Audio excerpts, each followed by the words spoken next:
사무엘상 1장 10절에서부터 11절 말씀을 가지고 한나의 기도라는 제목으로 말씀을 나누고자 합니다. 사람은 살아가면서 여러 가지 크고 작은 어려운 일을 만나게 됩니다. 그때마다 대단히 괴로워하고 슬퍼하면서 생의 의욕을 잃어버리기도 합니다. 오늘 본문 1장에 보니까 아이를 못 낳는 여자가 나옵니다. 바로 한나예요. 자식을 낳고자 소망을 갖고 있는데 이루지 못해요. 너무나도 괴로워요. 슬픈 일입니다. 요즘 젊은 여성들 중에도 아이를 낳지 못하는 숫자가 상당히 높다고 하잖아요. 이제 결혼을 해서도 자식을 안 낳고자 하는 그러한 젊은 부부들이 많아요. 또는 혼자 살겠다고 그렇게 하는 분도 참 많습니다. 그래서 지금은 우리나라가 OECD 가운데 가장 높은 저출산 기록을 가지고 있습니다. 어떨 때는 좀 안타깝고 슬픈 일이고 걱정스러운 숫자가 될 수밖에 없습니다. 옛날에도 마찬가지예요. 여자가 아이를 낳지 못하면 친거지약 중에 하나가 된다 해가지고 말 그대로 소방 맞는다. 그럼 쫓겨난다 이거예요. 친정으로 버리는 겁니다. 내 친정. 자식을 못 낳으니까 너는 이거는 문제가 있다. 그래서 그 시어머니가 어떻게 합니까? 소식을 드려요. 말 그대로 첩을 드립니다. 그래서 자식을 낳게 해가지고 대를 잇는 거예요. 과거에는 많이 그랬습니다. 지금은 모르겠습니다. 뭐 하고 있는지 안 하고 있는지 모르겠지만 과거에는 이것이 하나의 풍습이 되어버렸습니다. 자식을 못 낳으면 너는 소방서로 간다. 쫓겨난다. 그리고 세컨드 소식 첩을 드린다. 이거는 부인은 못하고 원망도 못합니다. 법을 어떻게 제재도 못해요. 그 시대에 그렇게 되어 있었으니까 그냥 받아들이는 거예요. 그러니 이 오늘 본문에 보니까 한나라는 여인이 얼마나 마음이 아팠겠습니까? 답답한 거예요. 남편이 소식을 맞아들이는 것을 지켜봐야 하는 거예요. 왜? 자기가 부족하니까, 자기의 약점이 있으니까 뭐라고 항변을 못합니다. 그냥 받아들이는 거예요. 사실 여자가 결혼하면은 자식을 갖는 게 우리가 상식적으로 그게 본능이 아닙니까? 당연한 거예요. 물론 가족 계획을 세워서 일부러 안 갖는 것 외에는 부부가 결혼하면 자식 갖는 건 우리가 본능이에요. 종족을 번식하는 거 아닙니까? 본능이라고 볼 수 있습니다. 그런데 한나가 아이를 낳지 못하기 때문에 대단히 괴로워합니다. 그래서 부인이 들어와요. 두 번째 부인이 들어오는데 그 사람이 누구냐? 분인나가 들어옵니다. 분인나가 들어와서 둘째 분으로 자리를 딱 차지하면서 어떻게 자식을 낳았어요. 정말 괴로운 거 아닙니까? 내가 자식을 못 낳아서 괴로워하고 있는데 거기에다가 소식까지 들어와가지고 둘째 부인이 들어와서 거기서 자식까지 낳았으니 이거는 괴로움과 고통은 배가 되는 거예요. 그 모습을 지켜보는 심정은 어떻겠습니까? 분란하는 그 여인이 들어와가지고 자식을 낳았으니 이 가슴 안에는 너무나도 심한 거예요. 남편이 그래도 조강지처라도 본 철학하면서 위로를 하지만 그게 위로가 되겠습니까? 남편의 위로가 아무 소용이 없어요. 자기는 부족한 여인이야. 자기는 괴로운 여인이에요. 어디 가서 하소연도 못합니다. 부끄러운 일이에요. 하루하루가 너무나도 괴로운 거예요. 근데 그것을 끊는 게 아니야. 이 분인나라는 여자가 한나를 멸시해요. 조롱해요. 아무도 없는데 와가지고 아이 형님 자식도 못하면서 자식도 못 낳으면서 어떻게 형님 노릇을 합니까? 집안이 어떻게 어른으로 이렇게 있습니까? 하면서 조롱하고 멸시하고 천들 한나의 마음을 점점점 괴롭고 하루하루가 지옥 같은 삶을 살고 있는 거예요. 그런데 사무엘상 1장 7절에 보니까 매년, 그러니까 1년에 한 번, 한나가 여호와의 집에 성전에 올라가는 거예요. 갈 때마다 남편이 그 같이 하매 분인나가 그를 격동시키므로 그가 울고 먹지 아니하니. 그러니까 자꾸 옆에서 그 둘째 부인이 한나를 괴롭히는 거예요. 마음을 막 칼로 휘둘러 싸요. 그러니 한나가 울고 먹지 아니하니. 오죽했으면 성경에 이렇게까지 기록되어 있을까요? 못 먹어요.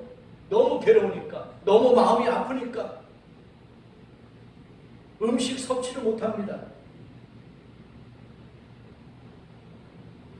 1장 5절과 6절 보세요. 그로 성태치 못하게 하시니 여호와께서 자식을 안 준 거예요.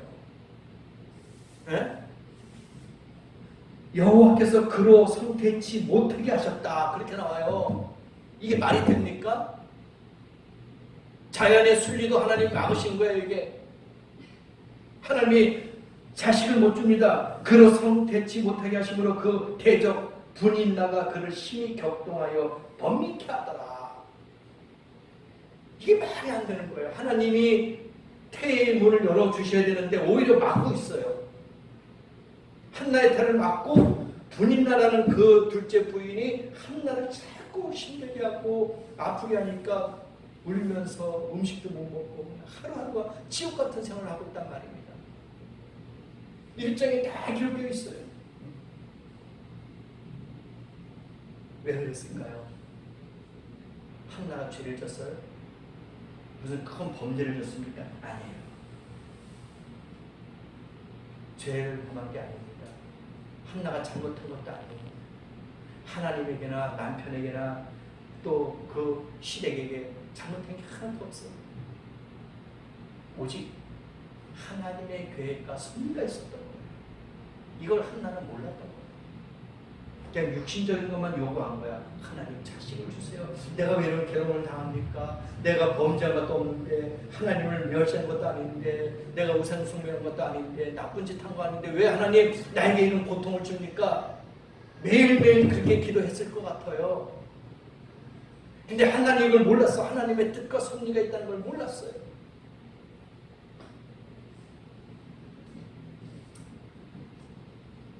만약 한나가 그러한 어려움이 없이 자식을 낳았다면 하나님이 주신 그 자식을 귀하게 생각하지 않았을 거예요. 그냥 평범하게 남들도 결혼하면 이렇게 자식을 낳는구나 하고 평범하게 아마 생각했을 거예요. 일상적인 생활을 했을 겁니다. 근데 하나님의 뜻과 섭리와 계획은 그게 아니었죠.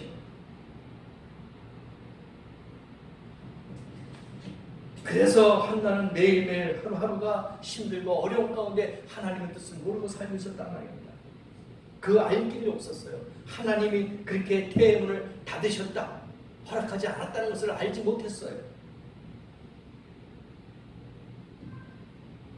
사람이 마찬가지예요. 똑같아요. 우리 마찬가지더라고요. 우리는 결론을 알지 못합니다. 뭐예요? 미래를 모른다 이거예요.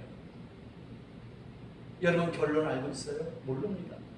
어떤 결과가 일어날지 몰라요. 우리의 미래가 어떻게 펼쳐질지 몰라요.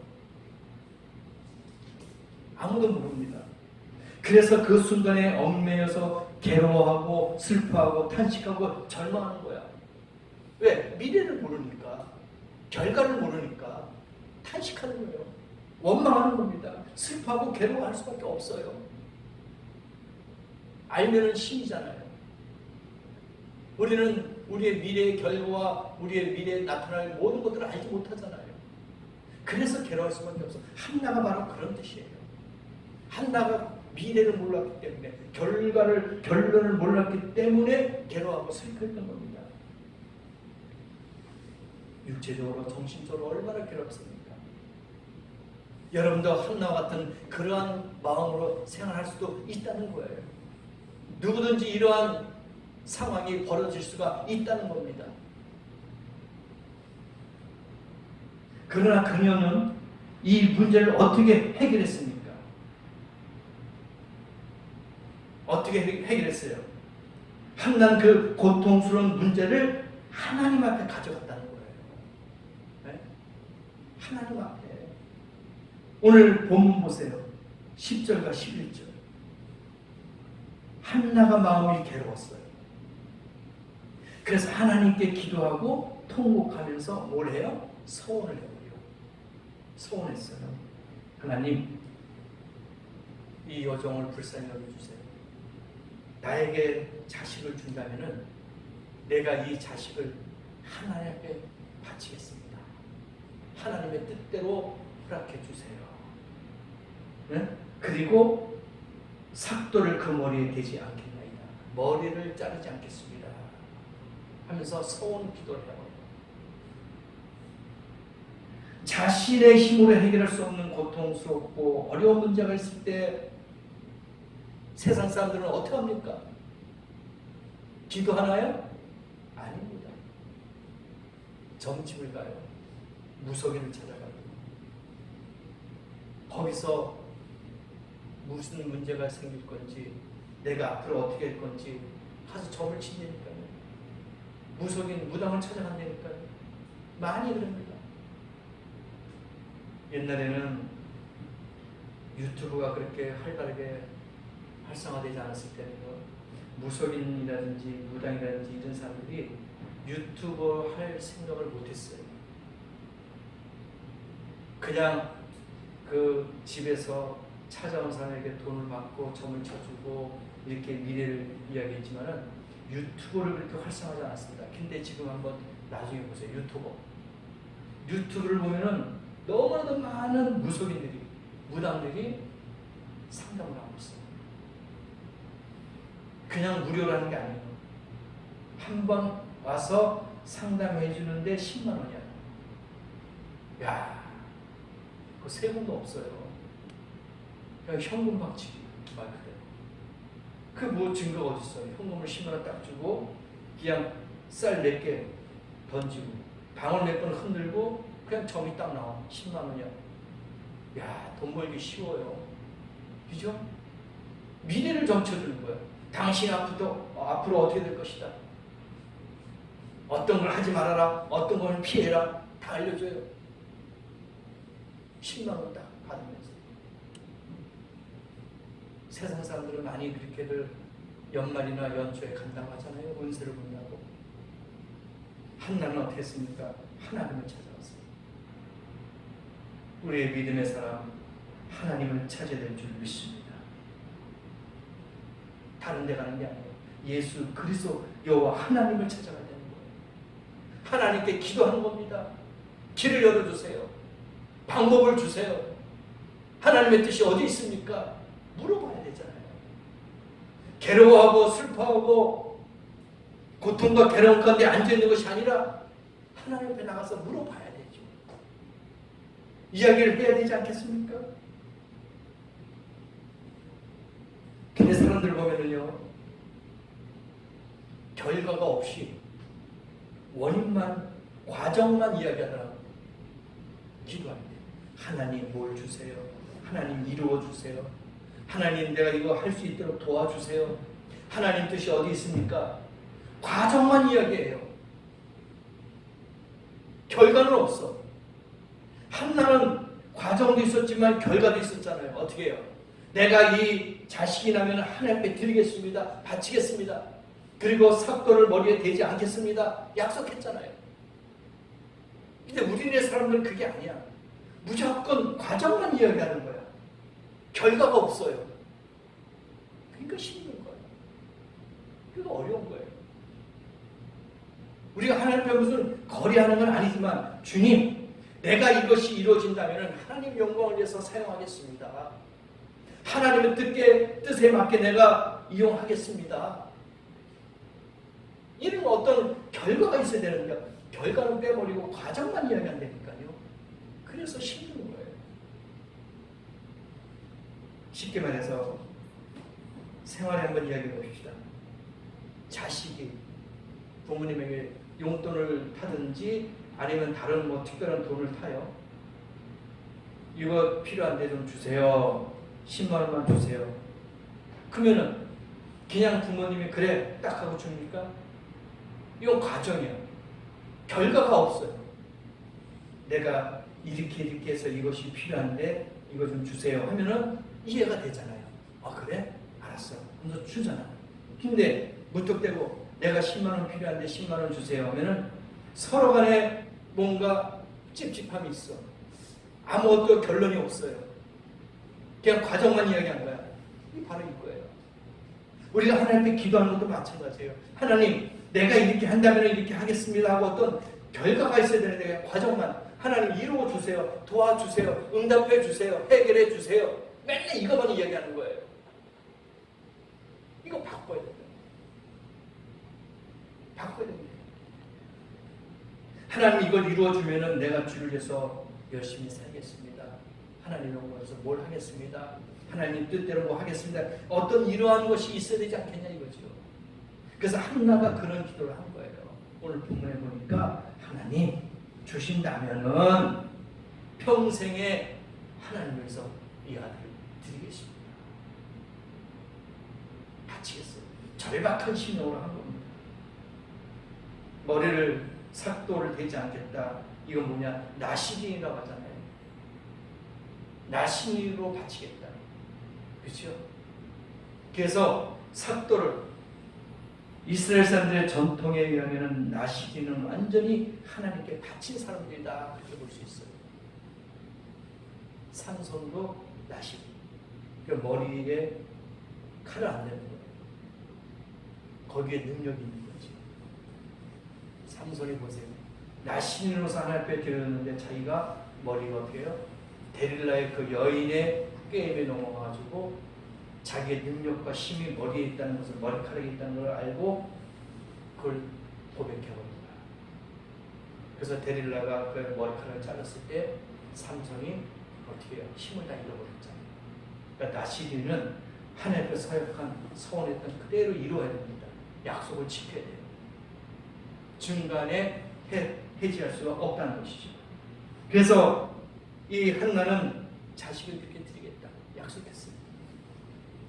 그런데 한나가 이렇게 결사적인 기도를 하고 있는데 엘리라는 제사장이 왔어요. 지금으로 말하면 목회자라고 볼 수 있겠죠. 제사장이 왔어. 한나가 막 기도합니다. 막 울면서 막 통곡하면서 막 이상한 소리로 막 기도했겠죠. 간절하지 않겠습니까? 근데 이 엘리 제사장이 아 이거 한나가 미쳤네. 이거 술 취한 거 아니야? 왜 교회 와가지고 이렇게 막 통곡하고 막 몸부림을 치고 이상해? 그러니까 이 제사장이 좀 머리가 좀 지혜롭고 뭔가 판단력이 있으면 아 문제가 있어서 왔구나 하고 같이 기도해 줘야 되는데 그냥 그 한나의 그 부르짖는 소리 막 괴로워하는 그 모든 것을 듣고 야 한나가 오늘 술 먹었나? 술 취한 여자처럼 그렇게 판단해버렸어요. 참 답답한 거죠. 성경에 기록이 나와 있습니다. 여자야 언제까지 술을 먹고 이렇게 성전에 와가지고 너 이상한 소리를 할 거냐? 이상한 기도를 할 거냐? 하고 제발 술 좀 끊어라. 답답하다. 왜 매일 와가지고 이렇게 울부짖으면서 꼭 알코올 중독자처럼 와가지고 이렇게 소리 지르고 왜 힘들게 하느냐? 하고 엘리 제사장이 막 나무랍니다. 그런데 한나의 설명을 듣고 엘리 제사장이 깨달았어요. 한나가 엘리 제사장에게 다 이야기했죠. 내가 이런 형편이 이런 어려움이 있었습니다. 했을 때 1장 17절에 뭐라고 합니까? 엘리가 이야기합니다. 뭐라고 해요? 하나님이 너의 기도하여 구하는 것을 허락하시길 원하노라. 축복 기도를 해줘야지. 깨닫고 엘리 제사장이 아 그래 한나가 이런 어려움이 있었구나 이런 고통이 있었구나 내가 하나님이 너에게 복 주시길 원한다 하고 기도를 해줘요. 주의 종은 이런 종이 돼야 되는 거죠. 복을 줘야 되잖아요. 저주를 하면 안 돼요. 기도를 하는 축복을 해줘야 되잖아요. 엘리 제사장이 이해했어요. 근데 이 엘리 제사장이 사실 자식 때문에 그 인기라든지 그 이미지가 완전히 깎였잖아요. 왜냐? 이 엘리 제사장에는 두 아들이 있어요. 홈리하고 비스하니스가 있어요. 근데 이 두 아들이 성전에서 간음을 하고 성전의 기물을 막 훔치고 성전에 있는 물건을 막 음식을 막 먹고, 근데 이 엘리 제사장이 자기 자식들 때문에 얼마나 얼굴에 먹칠을 당하는지 이미지가 완전히 깎인 거예요. 엘리 제사장은 그게 아닌데 자식들을 잘못 키웠어요. 홈리와 비나사라는 그 두 아들 때문에 엘리 제사장은 이미지가 실축되면서 힘들게 제사장 역할을 하고 있는데 한나까지 그렇게 나타났으니 얼마나 괴롭겠냐는 거예요. 그러니 한나가 얼마나 괴로웠겠습니까? 예수께서 말씀하셨습니다. 내가 진실로 너에게 이르노니 누구든지 이 산더로 들려 바다에 던지려 하면 그 말하는 것이 이를 줄 믿고 마음에 의심하지 아니하면 그대로 되리라. 무엇이든지 기도하고 구한 것은 받은 줄로 믿으라. 그리하면 너희가 그대로 되리라. 마가복음 11장 22절부터 24절 말씀해 주셨어요. 믿어라.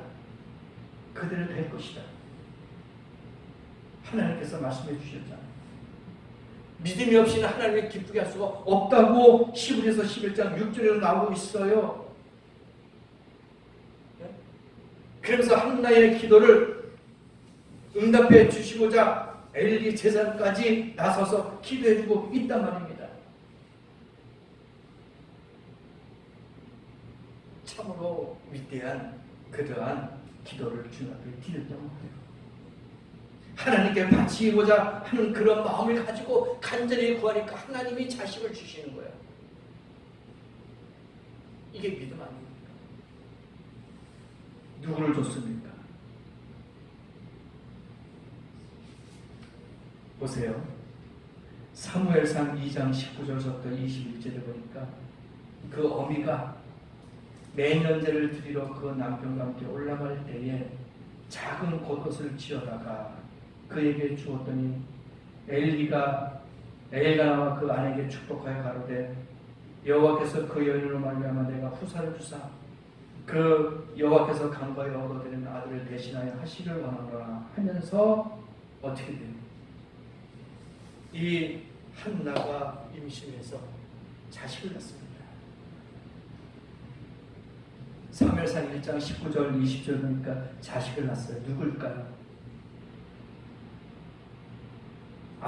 한나와 동침함에 여호와께서 그를 생각하신지라. 한나가 잉태하고 때가 이름에 아들을 낳아 누구라고요? 사무엘이다. 사무엘을 줬어요. 참 대단하죠. 그 유명한 사사 사무엘을 줬어요. 정말 기도에 놀라운 응답이 나타난 거예요. 예? 하나님의 놀라운 은혜가 임한 겁니다. 그래서 이제 이 사무엘이 컸을 때 젖을 떼고 나서 한나가 어떻게 해요? 자기의 사랑하는 아들을, 자기의 생명보다 아끼는 아들을 하나님께 바치잖아요. 성전에 바쳤어요. 그래서 2장 19절서부터 21절에 한나가 1년에 한 번씩 옷을, 자기 사무엘 아들 옷을 만들어가지고 성전에 올라가서 줘요. 제사장에게 줍니다. 우리 아들을 잘 키워주시고 잘 입혀주세요 하고 매년 옷을 만들어서 가지고 올라갑니다. 그러니까 하나님이 기특해. 야, 한나가 약속을 잘 지켰구나. 꼭 아브라함과 이삭의 그 관계 같은 거예요. 100세 아들을 줬는데 바쳐라 했을 때 모리아 산에 가서 바치잖아요. 그럴 때 믿음을 보고 하나님께서 중단했잖아요. 마찬가지예요. 이 사무엘을 그렇게 하나님께 약속해서 드리니까 하나님이 어떻게 해요? 사무엘상 2장 21절에 보니까 한나가 그때서부터 자식을 그냥 막 낳아요. 자연 순산하는 거야. 세 아들과 두 딸을 낳게 하셨고, 자, 하나님이요 5 자녀를 더 줬어요. 이러한 축복이 우리에게 있다는 거예요, 여러분. 500%의 축복이야. 보너스가 500%예요. 사무엘 100%의 아들을 줬어요. 근데 하나님께서 기특하게 여기니까 그래? 500%의 플러스 5명 자식을 더 줬어요. 3 아들과 2 딸을 더 줬단 말입니다. 그의 괴로움과 슬픔과 아픔이 싹 사라졌어요. 이제 즐거움만 펼쳐진 거야. 감사하는 날만 펼쳐진 거예요. 여러분도 이러한 믿음을 갖고 축복받으십시다. 사무엘뿐만 아니라 아들 3, 딸 2까지 나는 500%의 보너스, 우리에게도 이러한 보너스가 나와야 되는 거예요. 하나님이 이러한 분이야. 약속만 잘 지켜준다면, 믿음만 잘 지킨다면 하나님은 이렇게 복을 더해 주시는 분인 줄 믿습니다. 우리 하나님이 이러한 귀한 분이에요. 그래서 예레미야서 33장 3절에 너는 내게 부르짖으라. 내가 내게 응답하겠고 내가 알지 못하고 크고 비밀한 일을 내게 보이리라. 응답하라는 거예요. 부르짖으라 이거예요. 환난 날에. 환난이 뭡니까? 고통당하는 거 아닙니까? 괴로운 거 아니겠어요? 꼭 환난이 무슨 불이 떨어지고 무슨 우리가 다치고 그런 게 환난이 아니고, 괴로움과 아픔과 고통과 쓰라린 모든 것이 다 환난 아닙니까? 환난 날에 너는 내게 부르짖으라 그랬어요. 그럼 어떻게 해요? 내가 내게 응답하였고 네가 알지 못하고 그간 비밀한 일을 내가 너에게 보이리라. 이게 말씀 아니에요. 살아있는 하나님의 말씀이란 말입니다. 그래서 여러분, 힘든 것이 있어요? 마음이 어려운 것이 있습니까? 해결하지 못하고 고통받고 슬프고 괴로운 가운데 있습니까? 부르짖으세요. 우리가 입으로 꼭 크게 부르짖지 않아도 마음속으로도 부르짖으세요. 꼭 교회 나서 하지 않더라도 길을 가다가도 내가 사무실에 있다 할지라도 어디에 있든지 간에 마음속에도 부르짖으세요. 하나님이 들어 응답하실 줄 믿습니다. 비밀을 허락하여 주실 줄 믿습니다. 그게 100배가 아니에요. 500배입니다. 500배. 우리가 기도할 때 우리 기도는 결코 허공을 치는 것이 아닙니다. 헛된 메아리로 끝나지 않습니다. 우리는 진실한 기도를 통해서 하나님을 만나게 될 줄 믿습니다. 한나 같은 그러한 심정이 있습니까?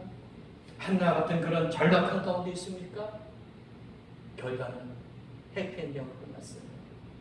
결과는 너무나도 좋았습니다. 과정은 힘들었지만 결과는 너무나도 행복하고 축복스러운 것으로 나왔습니다. 사무엘이라는 아들로 또 아들 3, 딸 2까지 얻었던 그러한 축복을 받았습니다. 여러분도 강구하고 믿음 잃지 마세요. 실망하지 마세요. 포기하지 마세요. 하나님은 지금도 역사하시고 여러분의 기도에 응답하는 준비를 하고 있는 줄 믿습니다. 그러한 축복을 오늘 일주일 내내 응답받고 기쁨과 즐거움을 누릴 수 있는 복된 성도가 되시기를 예수님의 이름으로 간절히 축복합니다. 기도하십시다.